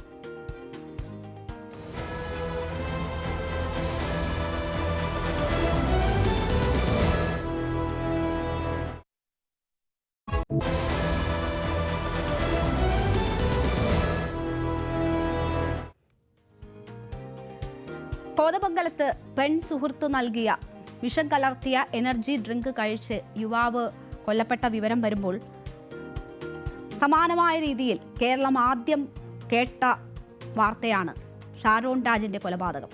അത്ര അതിദാരുണമായ ഒരു കൊലപാതകം കേരളം ഇതിനു മുമ്പ് കണ്ടിട്ടുണ്ടോ എന്നറിയത്തില്ല. മാംസം ഛർദ്ദിച്ച് മരിച്ച സ്വന്തം മകനെ ഓർത്ത് വേദനിക്കുന്ന ഒരച്ഛനും അമ്മയും മറ്റ് സഹോദരങ്ങളുമുണ്ട് തിരുവനന്തപുരത്ത്. അപ്പോൾ അൻസലിന്റെ മരണവാർത്ത വരുമ്പോൾ ആ കുടുംബത്തിന് വീണ്ടും ആധിയാണ്. കേരളം ഏറെ ചർച്ച ചെയ്ത വിഷയമാണ്. ഗ്രീഷ്മ എന്ന യുവതിയാണ് ആ കുറ്റകൃത്യത്തിന് പിന്നിലുണ്ടായിരുന്നത്. ഗ്രീഷ്മയും ഷാരോണും പ്രണയത്തിലായിരുന്നു. തൻ്റെ ആദ്യ ഭർത്താവ് മരിക്കും എന്ന ജോത്സ്യന്റെ പ്രവചനം, ഷാരോണിനെ ഒഴിവാക്കാനുള്ള തന്ത്രം, കുടുംബവുമായി ആലോചിച്ച് ഷാരോണിനെ ഒഴിവാക്കാൻ കണ്ടെത്തിയ മാർഗമാണ് ജ്യൂസിൽ കളനാശിനി നൽകി ആ ശല്യം അങ്ങ് ഒഴിവാക്കുക എന്നത്. കേരളം ഞെട്ടലോടെയാണ് ആ വാർത്ത കേട്ടത്. ഇപ്പോൾ പുതിയ വാർത്ത വരുമ്പോൾ, അൻസലിൻ്റെ മരണം വരുമ്പോൾ ഷാരോണിൻ്റെ വീട്ടിലെ അവസ്ഥ എന്താണ് എന്നതാണ് എന്നിട്ടെന്തായി അന്വേഷിക്കുന്നത്. അതിനു മുൻപ് ഷാരോണിൻ്റെ മരണവുമായി ബന്ധപ്പെട്ട കേസ് എന്തായിരുന്നു എന്ന് ഒന്നുകൂടി കാണാം.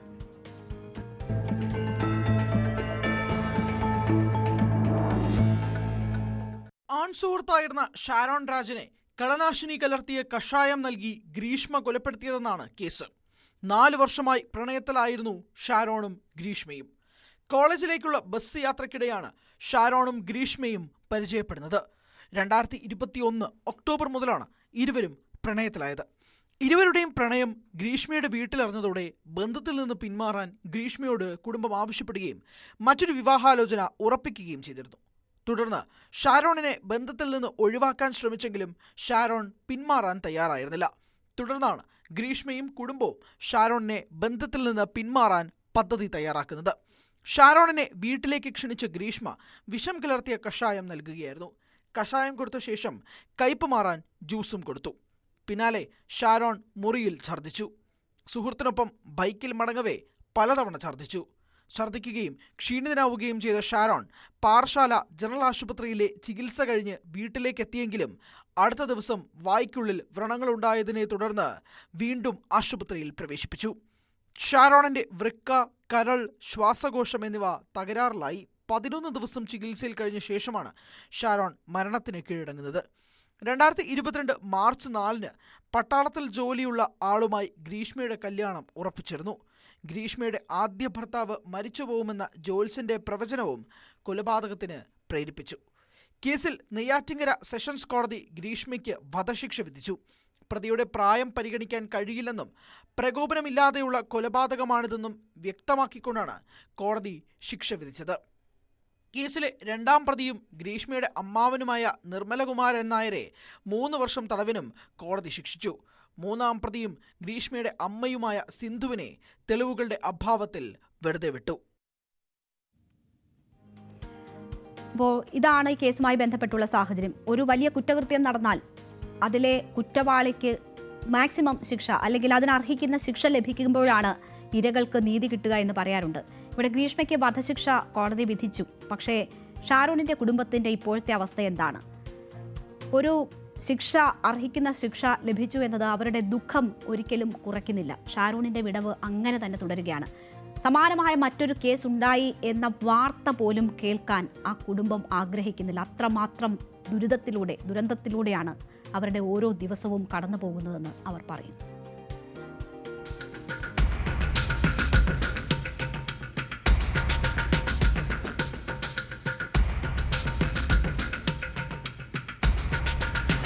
കേരളത്തെ ഞെട്ടിച്ച പാറശാലയിലെ ഷാരോൺ രാജിന്റെ കൊലക്കേസിൽ പ്രതിയായിട്ടുള്ള കാമുകി ഗ്രീഷ്മയ്ക്ക് കോടതി വധശിക്ഷ വിധിച്ച ശേഷവും ഷാരോണിന്റെ നീറുന്ന വിങ്ങുന്ന ഓർമ്മകൾ പേറി ദിവസങ്ങൾ കഴിച്ചുകൂട്ടുന്ന ഒരു കുടുംബം ഇപ്പോഴും പാറശാലയിലെ സമുദായമുക്കിലുണ്ട്. ഇപ്പോൾ ജയരാജ് എന്നോടൊപ്പം ചേരുന്നു. ശാരീരികമായ ചില ബുദ്ധിമുട്ടുകളൊക്കെ നേരത്തെ ഈ കേസിന്റെ വിധി വരുന്ന സമയത്ത് തന്നെ ഉണ്ടായിരുന്നു. ഇപ്പോഴെങ്ങനെയാണ് ആരോഗ്യസ്ഥിതി? ആരോഗ്യസ്ഥിതി ഇപ്പോഴും ആ ഒരു കണ്ടീഷനിൽ തന്നെ. എനിക്ക് ഓർമ്മയിൽ നിൽക്കാൻ പറ്റാത്തൊരവസ്ഥയാണ്. ഈ കുടുംബത്തിന്റെ മറ്റ് സാഹചര്യങ്ങളെപ്പറ്റി പുറം ലോകത്തിന് ഒന്നും അറിയില്ല. നിലവിൽ എങ്ങനെയാണ് ഈ കുടുംബം ഇപ്പോൾ മുമ്പോട്ട് പോകുന്നത്? ഞങ്ങളുടെ ജീവിതം വല്ലാത്ത കഷ്ടത്തിലുള്ള ജീവിതമാണ്. ഞങ്ങളങ്ങനെ ജീവിച്ചു പോകണമെന്ന് മാത്രമേ ഉള്ളൂ. നേരത്തെ ഈ വീട്ടിലൊരു സാമ്പത്തിക ബാധ്യത ഉണ്ടായിരുന്നു എന്നാണ് ഞങ്ങൾ അറിയുന്നത്. അത് എന്താണ് അതിന്റെ നിലവിലെ അവസ്ഥ? ബാങ്കിലെ ബാധ്യതയുണ്ട്, നല്ല എമൗണ്ട് ഉണ്ട്. ജപ്തിയിലേക്ക് നീങ്ങുന്ന സാഹചര്യം? ജപ്തിയിലേക്ക് നീങ്ങി അതിനെ മുത്തൂറ്റ് വഴി അങ്ങനെ ജപ്തി മാറ്റിയിട്ടുണ്ട്. വീടും സ്ഥലവും ജപ്തി ചെയ്തിട്ടുണ്ടായിരുന്നു. അത് മുത്തൂറ്റിൽ നിന്ന് പൈസ എടുത്ത് അതിനെ ക്ലോസ് ചെയ്തിട്ടുണ്ട്. ഇപ്പൊ അത് തിരിച്ചടച്ചുകൊണ്ടിരിക്കുകയാണ്. അപ്പൊ നിങ്ങളുടെ കാര്യങ്ങൾ എങ്ങനെയാണ് നടക്കുന്നത്? കാര്യം വലിയ കഷ്ടമാണ്. ഞങ്ങളിങ്ങനെ പോകണം. എനിക്ക് വണ്ടി ഓടാനൊന്നും പറ്റില്ല. അങ്ങനെ കാല് ഒരു സൈഡ് മൊത്തം സോക്കായിട്ട് എനിക്കൊന്നും ചെയ്യാൻ പറ്റില്ല. വീട്ടിൽ ഇരുന്നിട്ട് മോനെക്കുറിച്ചുള്ള ഓർമ്മയിൽ അങ്ങനെ ജീവിച്ചു പോകണം. അപ്പം നിങ്ങളുടെ ദൈനംദിന കാര്യങ്ങൾ നടക്കുന്നതിന് വേണ്ടി ഇവിടുത്തെ അമ്മയാണ്, ഷാരോണിന്റെ അമ്മയാണ് ജോലിക്ക് പോകുന്നത്? അമ്മയാണ് ഇപ്പോൾ ജോലിക്ക് പോണത്. ആ തുച്ഛമായ വരുമാനത്തിലാണ്? തുച്ഛമായ പൈസ കൊടുത്ത് വീട്ടിലെ കാര്യം നടത്തും. ഞങ്ങൾക്ക് പലിശ ബാധ്യതയൊക്കെ ഉള്ളതുകൊണ്ട് അങ്ങനെ അഡ്ജസ്റ്റ് ചെയ്ത് പോകണമെന്നുണ്ട്. ഈ ഗ്രീഷ്മ എപ്പോഴേലും നിങ്ങളെ കാണുമോ, മാപ്പ് പറയാൻ ശ്രമിക്കുക, അങ്ങനെ എന്തെങ്കിലും ഉണ്ടായില്ല? അങ്ങനെയൊന്നുമില്ല.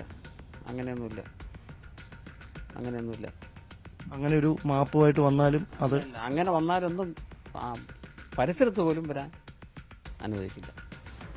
ഒരിക്കൽ പോലും കണ്ടിട്ടില്ല? ഞാൻ കോടതി വെച്ച് കണ്ടതാണ്, അല്ലാതെ കണ്ടിട്ടില്ല. ഇവിടെ അങ്ങനെ കണ്ടിട്ടേ ഇല്ല അല്ലേ?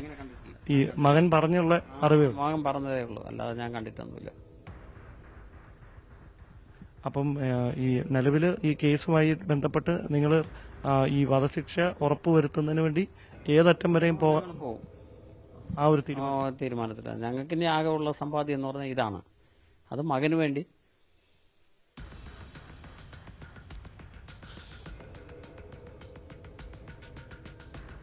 കേരളം ഒരുപാട് ചർച്ച ചെയ്ത ഷാരോൺ രാജിൻ്റെ കുടുംബം, ആ കുടുംബത്തിൻ്റെ ഏറ്റവും ദുഃഖം നിറഞ്ഞ അവസ്ഥ, അതും മലയാളികൾ, നന്മയുള്ള മനസ്സുള്ള മലയാളികൾ അറിയേണ്ടത് അനിവാര്യതയാണ്. അതുകൊണ്ട് മാത്രമാണ് ഞങ്ങൾ ഈ വാർത്ത പ്രേക്ഷകരിലേക്ക് എത്തിക്കുന്നത്. ക്യാമറമാൻ സി വിനോദിനൊപ്പം ഡാൻ കുര്യൻ, ന്യൂസ് 18. മകന്റെ ദുരിതം സഹിച്ചുള്ള ആ മരണമാകാം ആ അച്ഛനെ ഇത്ര വേഗം രോഗാതുരനാക്കിയത്. ജോലിക്ക് പോലും പോകാൻ പറ്റാത്ത അവസ്ഥ, സ്വന്തം വീടും കിടപ്പാടവും ഒക്കെ നഷ്ടപ്പെടുന്ന അവസ്ഥയും കൂടി അതിജീവിക്കേണ്ടി വന്നു ആ കുടുംബത്തിന്. അതിനെയും അതിജീവിച്ചവർ മുന്നോട്ട് പോവുകയാണ്. അപ്പോഴും മകന്റെ വിയോഗത്തിൽ വേദനിച്ച് കഴിയുകയാണ്. അതിനി അവരുടെ അവസാനം വരെയും അങ്ങനെ തന്നെ ആയിരിക്കും, അതിൽ നിന്നൊരു മോചനമില്ല. അപ്പോഴും അവർ പറയുന്നു, ഈ വധശിക്ഷ അത് മാറാതെ അതിൽ തന്നെ നിൽക്കാനുള്ള നിയമ പോരാട്ടം തുടരും എന്നതാണ് ഷാരോണിൻ്റെ കുടുംബത്തിന് പറയാനുള്ളത്. നമുക്കിനി മറ്റ് പ്രധാനപ്പെട്ട വാർത്തകൾ വളരെ വേഗത്തിൽ നോക്കാം. ന്യൂസ് 18 മറുപടി നൽകി വിനായകന്റെ പോസ്റ്റ്. പതിവ് പോലെ സഭ്യതയ്ക്ക് നിരക്കാത്ത വാക്കുകൾ നിരത്തി മറുപടി. താൻ പറഞ്ഞ പുലഭ്യത്തെ അസഭ്യമാക്കി വ്യാഖ്യാനിച്ചുവെന്ന് വിനായകൻ. പരിധി വിട്ട് നടത്തിയ പ്രസ്താവനകളെ ദളിത് കാർഡ് ഇറക്കി ന്യായീകരിക്കാനും ശ്രമം.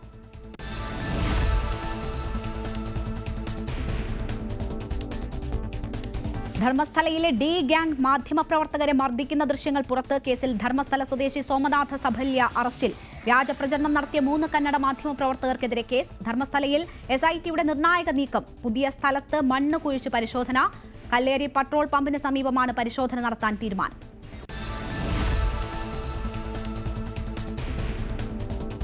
കോൺഗ്രസിലെ DCC പുനഃസംഘടന പ്രതിസന്ധിയിൽ. ഡൽഹിയിൽ നടന്ന ചർച്ചയിൽ ധാരണയായില്ല. ജില്ലാ പ്രസിഡന്റുമാർ മത്സരിക്കേണ്ടതില്ലെന്ന ധാരണ പുനഃസംഘടനയിൽ പ്രതിസന്ധി. തിരുവനന്തപുരം ജില്ലയിൽ ശക്തൻ പ്രസിഡന്റായി തുടർ നീക്കം. പൂക്കോട് വെറ്ററിനറി സർവകലാശാലയിലെ വിദ്യാർത്ഥിയായിരുന്ന സിദ്ധാർത്ഥന്റെ കുടുംബത്തിന് നഷ്ടപരിഹാരത്തുക പിൻവലിക്കാൻ അനുമതി. സർക്കാർ അപ്പീലിലെ അന്തിമ തീരുമാനത്തിന് വിധേയമായിട്ടാണ് അനുമതി. ഹൈക്കോടതിയാണ് ഇടക്കാല ഉത്തരവിട്ടത്. കോടതി തീരുമാനത്തെ സർക്കാർ എതിർത്തു. ഹർജിയിലെ തീർപ്പിന് വിധേയം എന്നുണ്ടല്ലോ എന്ന് ഹൈക്കോടതി ചോദിച്ചു. ഒഡീഷയിൽ നടന്നത് മതസ്വാതന്ത്ര്യത്തിനും ന്യൂനപക്ഷത്തിനുമെതിരായ അതിക്രമമെന്ന് CBCI. ആക്രമണം നടത്തിയത് തീവ്രവാദികളെന്ന ആർച്ച് ബിഷപ്പ് ആൻഡ്രൂസ് താഴത്ത്. കേന്ദ്ര സംസ്ഥാന സർക്കാരുകൾ ഇടപെടണമെന്ന ആവശ്യം. വൈദികർ അധിക്ഷേപം നേരിട്ടുവെന്നും ജാതി മതഭേദമന്യേ എല്ലാവർക്കും ഇവിടെ ജീവിക്കാൻ കഴിയണമെന്നും ആൻഡ്രൂസ് താഴത്ത്. തിരുവനന്തപുരം അമ്പൂരിയിൽ രക്ഷപ്പെട്ട പുലിയെ വീണ്ടും കണ്ടെത്തി. പുലിയെ 2 തവണ മയക്കുവെടി വെച്ചെങ്കിലും അക്രമാസക്തനായ പുലി രക്ഷപ്പെടുകയായിരുന്നു. ഏറെ നേരം വനപാലകർ നടത്തിയ അന്വേഷണത്തിലാണ് വീണ്ടും പുലിയെ കണ്ടെത്താനായത്. തൊട്ടടുത്തുള്ള താഴ്ന്ന പ്രദേശത്ത് നിന്നാണ് പുലിയെ കണ്ടെത്തിയത്. മലപ്പുറം മണ്ണാർ മലയിൽ വീണ്ടും പുലി ഇറങ്ങി. പുലിയുടെ ദൃശ്യങ്ങൾ പതിഞ്ഞത് നാട്ടുകാർ സ്ഥാപിച്ച ക്യാമറയിൽ. ജനവാസ മേഖലയിൽ പുലി ഇറങ്ങിയിട്ട് മാസങ്ങൾ.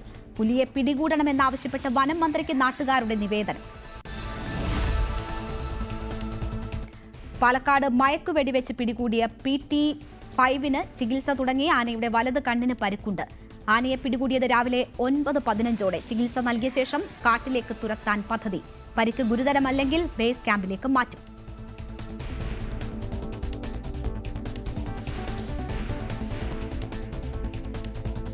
ധരാലിയിലെ ദുരന്തത്തിൽ വെല്ലുവിളിയായി രക്ഷാപ്രവർത്തനം. ഇനിയും കണ്ടെത്താനുള്ളത് 60-ലേറെ ആളുകളെ.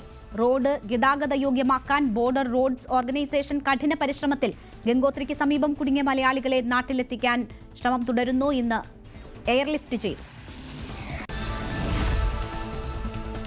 ഇന്ത്യക്കെതിരായ തീരുവ വിഷയത്തിൽ നിലപാട് കടുപ്പിച്ച അമേരിക്ക. തീരുവ തർക്കത്തിൽ തീരുമാനമാകും വരെ ഇന്ത്യയുമായി തുടർ വ്യാപാര ചർച്ചകളില്ലെന്ന് ട്രംപ്. ഇന്ത്യ ഉൾപ്പെടെ 60-ലേറെ രാജ്യങ്ങൾക്ക് അമേരിക്ക ഏർപ്പെടുത്തിയ പകരച്ചുങ്കം അർദ്ധരാത്രി മുതൽ പ്രാബല്യത്തിൽ. തീരുവ വിഷയത്തിൽ പരമാധികാരം സംരക്ഷിച്ചേ നിലപാട് സ്വീകരിക്കൂ എന്ന് ഇന്ത്യ.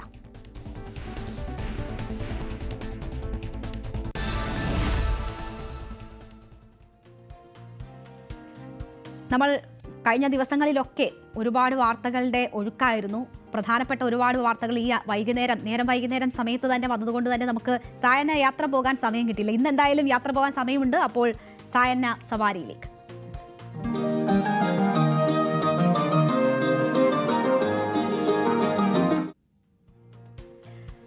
ഇടുക്കിയിലെ മഴക്കാല യാത്രകൾ എന്നും മരിക്കുന്നത് വരെയുള്ള ഓർമ്മയായിരിക്കും ഒരു തവണ ഇടുക്കിയിൽ മഴക്കാലത്ത് പോയിട്ടുണ്ടെങ്കിൽ. അപ്പോൾ അത്രമാത്രം സമൃദ്ധമായ കാഴ്ചകളാണ് ഇടുക്കി ഓരോ സഞ്ചാരിക്കും നൽകുന്നത്. അപ്പോൾ മൺസൂൺ മഴയിൽ ജലാശയങ്ങളൊക്കെ ഇങ്ങനെ നിറഞ്ഞ് തൂവുന്ന കാഴ്ചയാണ്. വെള്ളച്ചാട്ടങ്ങളൊക്കെ അവിടെ സമൃദ്ധമായിട്ടുണ്ട്.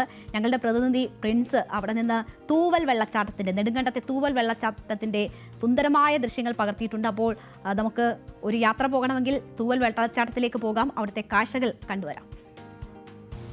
ഇടുക്കിയുടെ മഴക്കാഴ്ചകൾക്ക് ഒരു പ്രത്യേക ഭംഗിയുണ്ട്. നിറഞ്ഞു തുളുമ്പുന്ന ജലാശയങ്ങളും മൺസൂൺ മഴയിൽ സമൃദ്ധമാകുന്ന ജലപാതങ്ങളും ഒക്കെ ചേർന്ന മനോഹരമായ കാഴ്ച. അത്തരമൊരു മനോഹര കാഴ്ചയിലേക്കാണ് ഇനി നമ്മൾ പോകുന്നത്. നെടുങ്കണ്ടത്തെ തൂവൽ വെള്ളച്ചാട്ടത്തിന്റെ കാഴ്ചകൾ.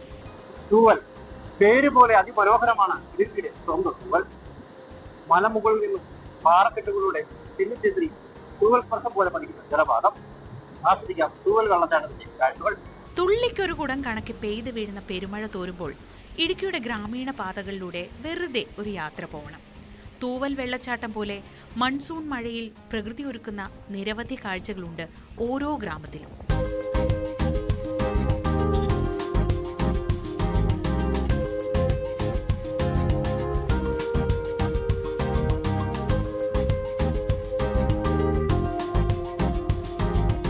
പാറക്കെട്ടുകളിലൂടെ ചിന്നിച്ചിതറി താഴേക്ക് പതിക്കുന്ന ജലപാതം.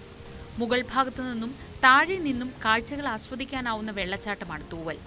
മുകളിൽ നിന്ന് ദൂരേക്ക് ആർത്തൊഴുകുന്ന അരുവിയുടെ കാഴ്ച ലഭ്യമാകുമ്പോൾ താഴെ നിന്ന് വെള്ളച്ചാട്ടത്തിന്റെ എല്ലാ രൗദ്രതയും അടുത്തറിയാം.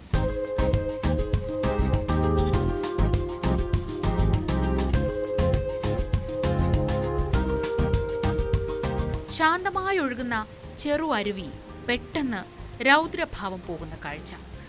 ചെങ്കുത്തായ പാറക്കെട്ടിനെ കീഴടക്കി ആർത്തുല്ലസിച്ച് പതിക്കുന്ന ജലകണങ്ങൾ.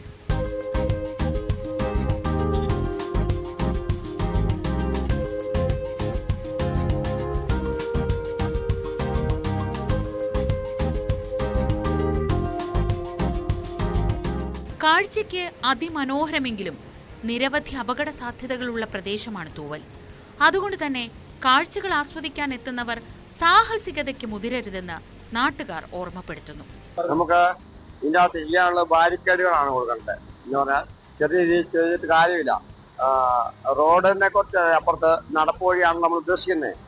നടന്നിറങ്ങി വരുമ്പോൾ ഇറങ്ങി വരരുത് എന്ന് പറഞ്ഞാൽ അതിനൊരു സെക്യൂരിറ്റി കാര്യങ്ങളൊന്നും നമ്മൾ ഉദ്ദേശിച്ചിട്ട് കാര്യമില്ല.